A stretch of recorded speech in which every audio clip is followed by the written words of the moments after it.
ಯಜಮಾನರೇ, ನೀವು ಕೂಡ ನಿಮ್ಮ ಸೇವಕರೊಡನೆ ಯೋಗ್ಯವಾದ ರೀತಿಯಲ್ಲಿ ವರ್ತಿಸಿರಿ. ಅವರನ್ನು ಬೆದರಿಸುವುದನ್ನು ಬಿಟ್ಟು ಬಿಡಿ. ಸ್ವರ್ಗಲೋಕದಲ್ಲಿ ನಿಮಗೂ ಅವರಿಗೂ ಒಬ್ಬ ಯಜಮಾನನು ಇರುತ್ತಾನೆ. ಆತ ಪಕ್ಷಪಾತಿಯಲ್ಲ ಎಂಬುದನ್ನು ಮರೆಯದಿರಿ.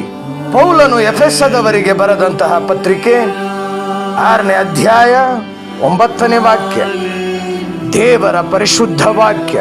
ಪ್ರಾರ್ಥಿಸೋಣ.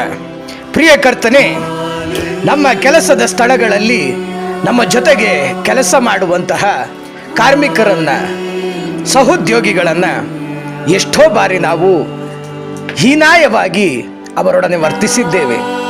ಅವರು ನನ್ನಂತೆಯೇ ಸಹೋದ್ಯೋಗಿ ಎಂಬುದನ್ನು ಮರೆತು ಎಷ್ಟೋ ಬಾರಿ ನಾನೇ ಯಜಮಾನನೆಂದು ಭಾವಿಸಿ ಅವರೊಡನೆ ಎಷ್ಟೋ ಬಾರಿ ಕಲಹಗಳೊಂದಿಗೆ ಅವರನ್ನು ಕೀಳಾಗಿ ಕಂಡಿರುತ್ತೇನೆ.